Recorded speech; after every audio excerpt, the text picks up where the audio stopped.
السلام عليكم ورحمة الله وبركاته. دمان أصحابتا شرفتا إيجا مدن أنا صاحبك كنا في فيسبوك يبرها كلا برشدا آد بندين سلام يا سلام كدب وحن شعلان لها إننا نقول وذاقو كليب كان ويسوق أحمد إسكا قابل أراكتيدا أنيجا أهان أنو أركو إن أي تاي وحلي دماء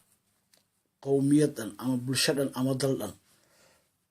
تضبط إلى 20 سنة دولة نمديسي أي دب أصول نقول علىها هذانا مركي أي عالم كسر آذين أما أي بلشوي كلا صور حقلين وحين له ذو قبتين مجال ذي أي تجمع بوحيلة هاي أجابك أما جديد كجرجال كدقة lagu sameeyo adeegyada bulshada مثلا Soomaaliya hadda waxay noqotay maamul goboleedyo federaal ah caasimaduna waa Muqdisho waxay la tahay maamul goboleedyada hadda waxa ugu facweyn Puntland oo airport iyo adduun iyo waxbay dhisatay dekeday waxay ku wareejinaysaa shirkado waaweyn